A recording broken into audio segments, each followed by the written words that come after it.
What's happening, everyone out in the YouTube world?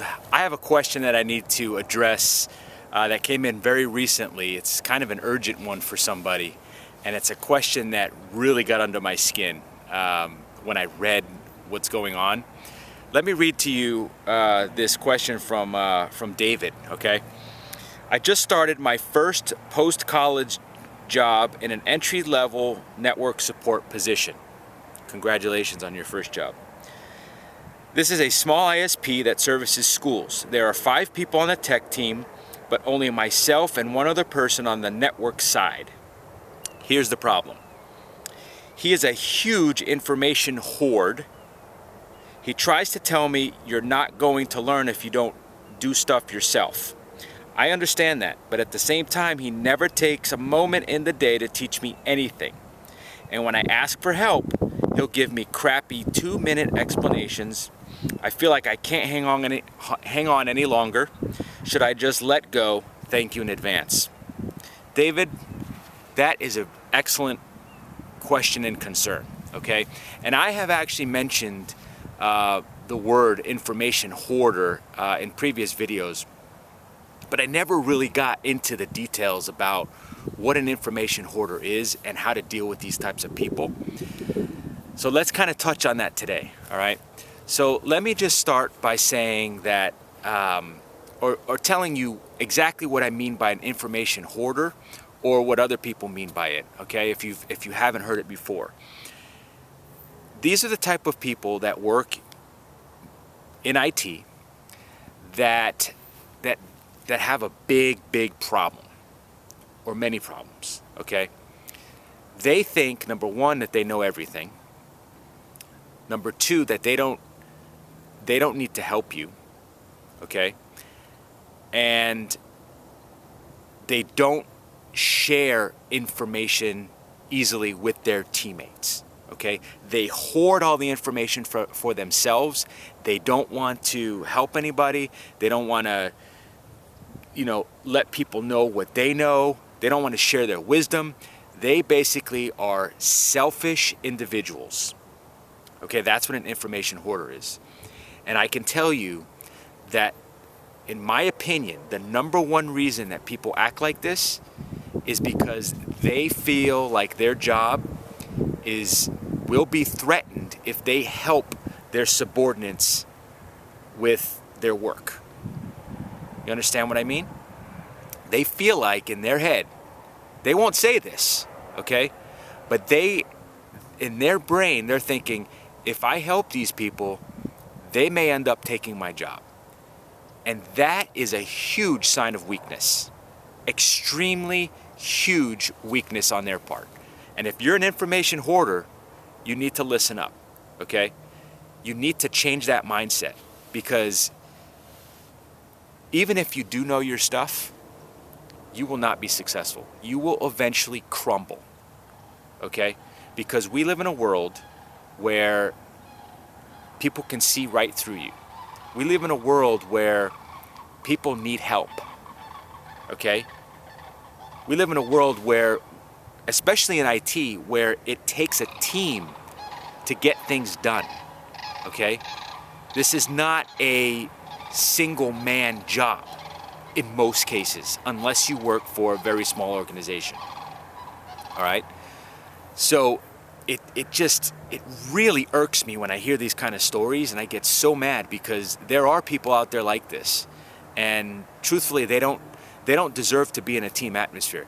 They need to go sit in a corner by themselves and work on something that doesn't require teamwork.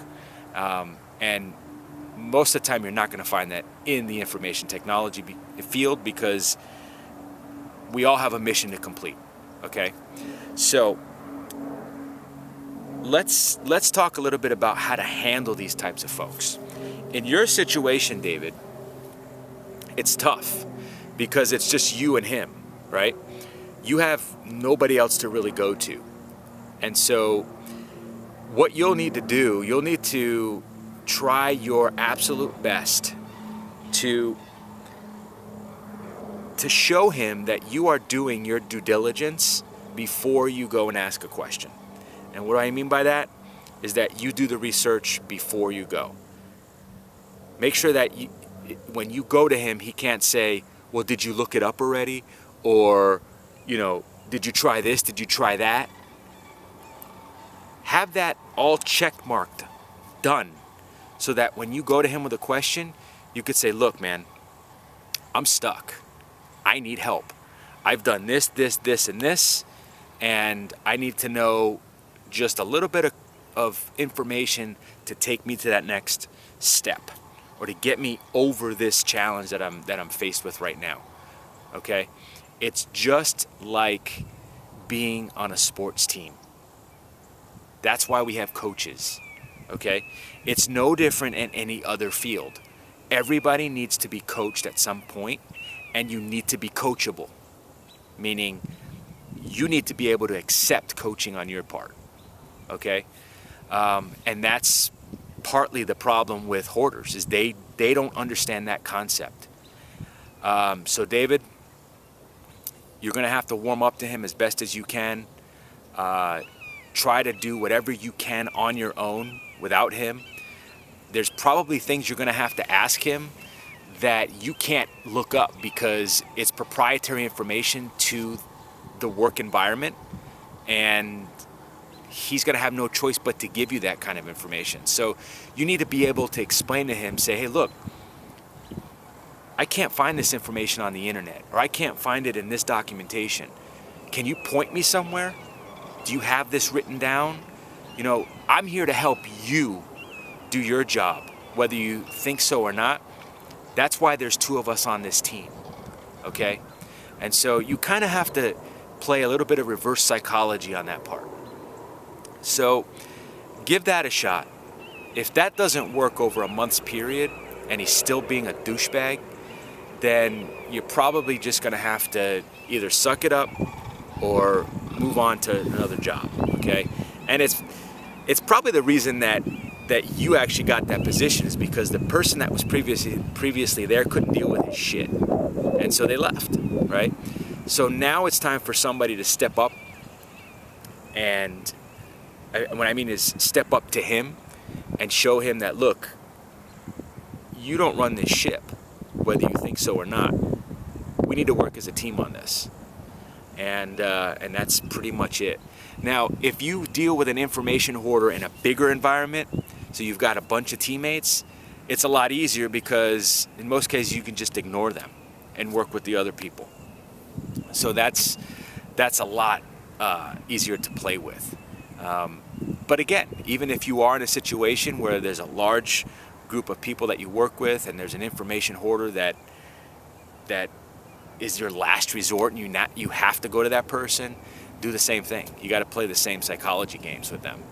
And so that's my advice on how to deal with information hoarders. And it's really a crappy it's a crappy situation to be in, but it's inevitable. Okay, that's part of what we have to do and have to deal with in this profession. And there's people like that in every profession. You know, they might not be a hoarder, but they're just not helpful. Okay, and those are people that eventually will fail. Whether it might take them 20 years, it might take them 30 years, but eventually they will not get ahead because it will catch up to them at some point in their life, whether on a personal level or a business level. Trust me on that.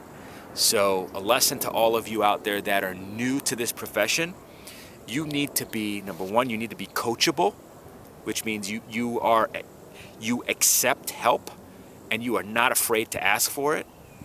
And number two, as you grow up in the field, you offer advice and you offer help to your teammates, okay? I'm 18 years into my career. I ask for help every day. That's just the way it is, okay? And I am not embarrassed by it. I'm not afraid to go ask for help because I know that that's what I need to do, okay? And thankfully I haven't really run into a lot of people that are hoarders or not helpful, but it will happen. And so It's just a game, folks. You just got to play the game. You got to know how to play that game, and that's partly why I do these videos, is to help you navigate all that stuff. And so, David, hopefully this helps you out. Put a comment down below in about a month or so and report back and let me know how it goes, okay?